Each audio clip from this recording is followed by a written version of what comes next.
Halo teman-teman bahas saham, kembali lagi dengan channel bahas saham. Pada kesempatan kali ini saya akan mencoba membahas salah satu saham yang ternyata membuat saya penasaran lagi.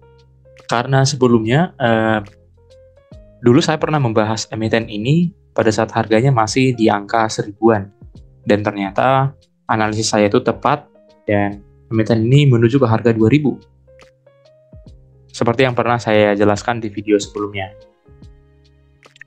Nah, sekarang untuk emiten ini saya rasa kinerjanya cukup bagus, tetapi harga sahamnya sepertinya turun atau dihajar turun dari angka 3.400 menuju ke angka 2.200. Padahal kinerjanya cukup baik. Nah, kira-kira apa alasannya kenapa emiten ini turun harganya? Apakah memang koreksi sehat atau ada faktor lain? Nah, pada video kali ini saya akan mencoba membahas emiten ini kembali dari sisi fundamental, teknikal, maupun sentimen yang mempengaruhinya. Jadi langsung saja ke laporan keuangannya. Untuk emiten ini, dia sudah mengeluarkan laporan sampai dengan kuartal ketiga. Dan sampai dengan kuartal ketiga, dia mencatatkan laba bersih sebesar 1,311 triliun dalam rupiah. Nah, ini sebenarnya memang masih menurun 1% dari annual 2022, tapi perlu kita ketahui teman-teman, ini masih di kuartal ketiga. Nanti di kuartal keempat atau annualnya di tahun 2023,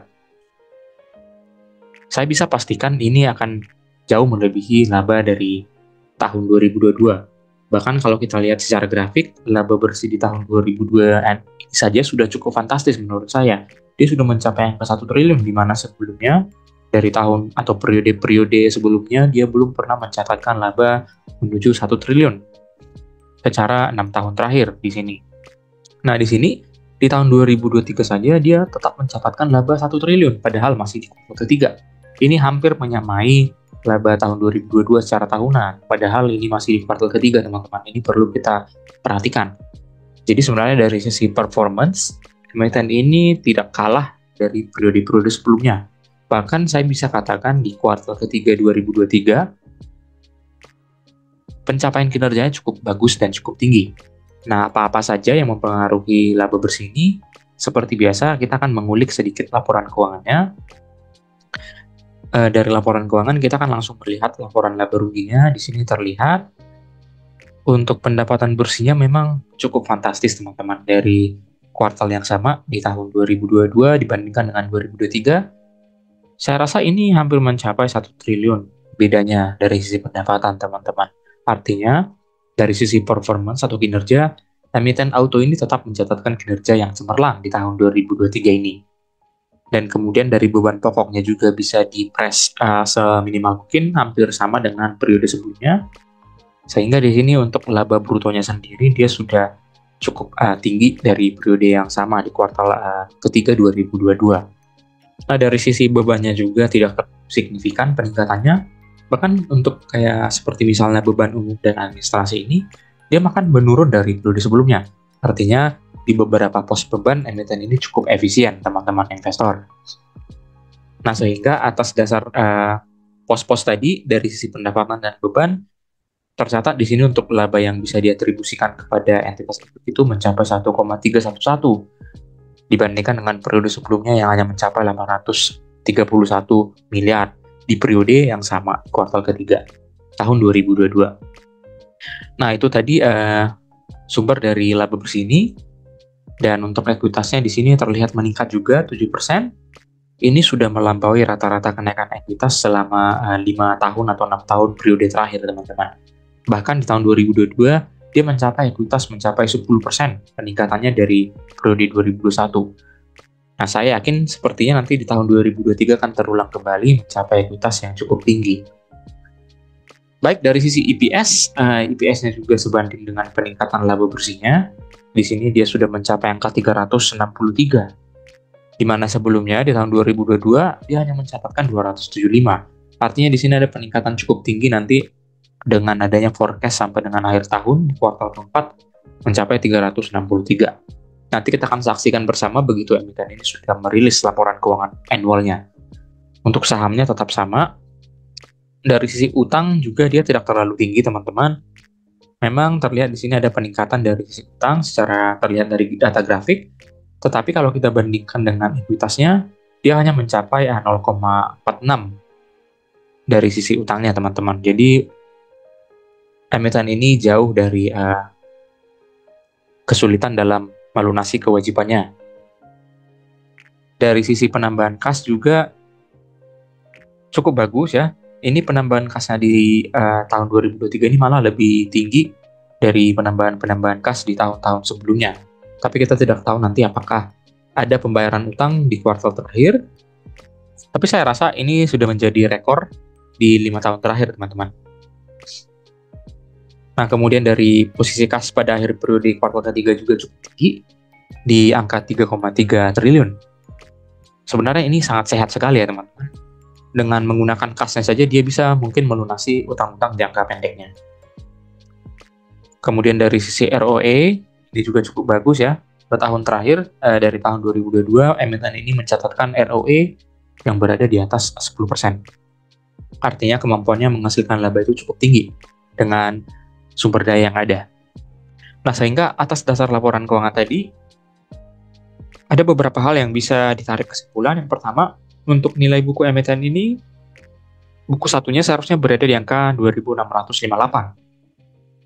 Dan kemudian untuk nilai pernya, saya tetap memasukkan pernya di per 10. Di sini dia seharusnya berada di angka 3.600-an. Sehingga seperti biasa saya rata-ratakan antara pencapaian PBV dan per berada di angka 3.100. Nah, pada saat saya membuat video sekarang, emiten ini dihargai di angka 2.210. Nah, artinya dengan harga sekarang itu, dia mencatatkan nilai PBV hanya 0,8 dan nilai per hanya 6 kali, teman.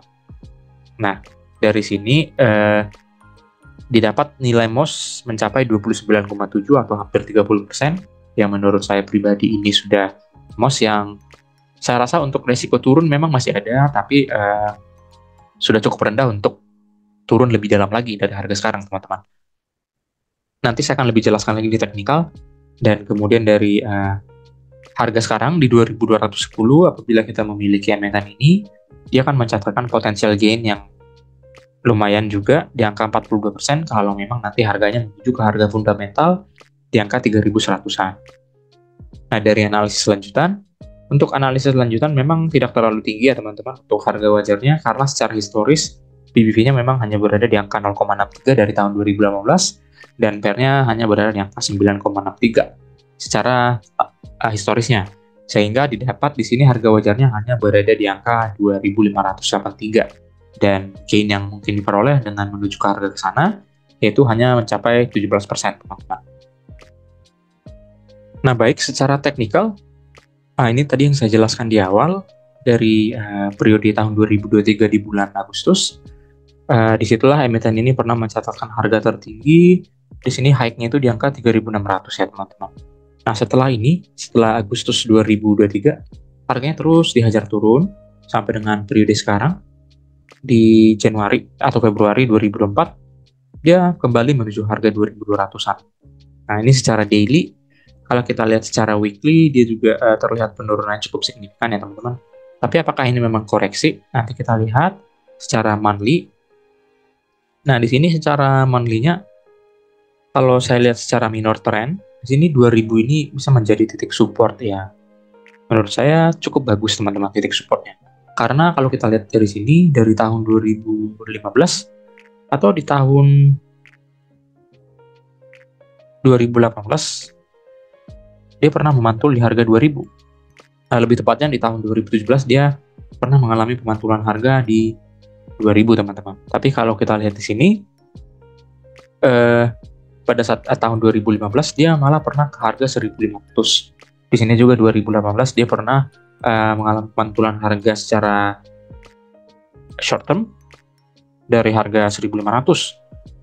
Tapi ternyata turun kembali, dan pada saat pandemi dia pernah dihajar sampai dengan low-nya di 620.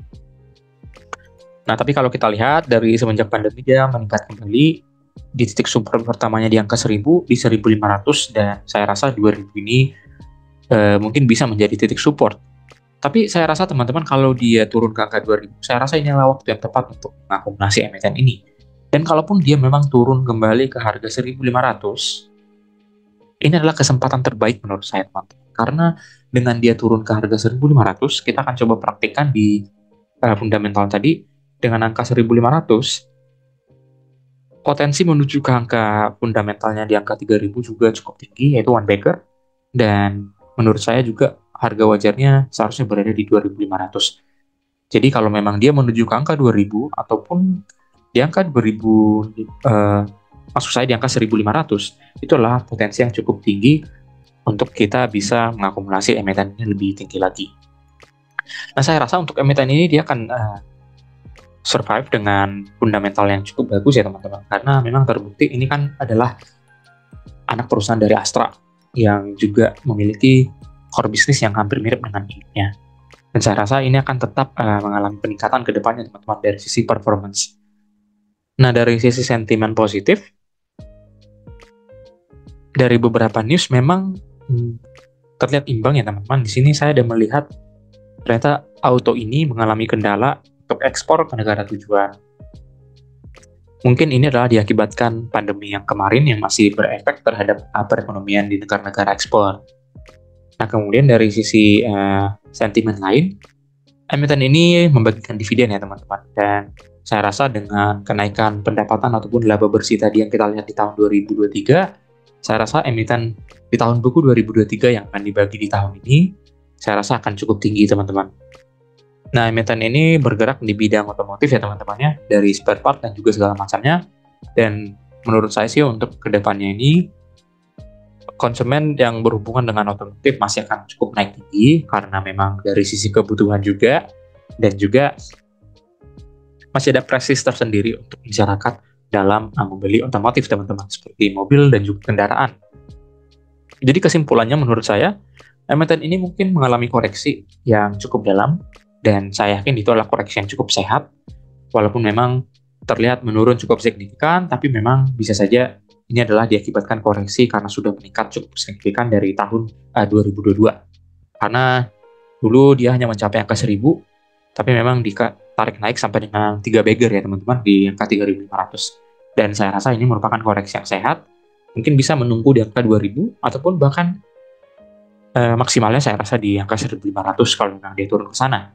Tapi dengan memasukkan ke dalam watchlist, kita sudah bisa mulai mencicil di angka 2.000 teman-teman. Nah, ini saya yakin ini adalah potensi yang cukup bagus untuk emiten ini, karena dia sudah mengalami koreksi yang cukup dalam, dan saya yakin ini sudah oversold. Dan kalaupun memang menuju ke angka 2.000 dan ke angka 1.500 itu adalah momen yang tidak boleh disia-siakan teman-teman investor. Baik, mungkin sekian pembahasan mengenai emiten auto. Boleh diklik like dan subscribe untuk kemajuan channel ini. Terima kasih.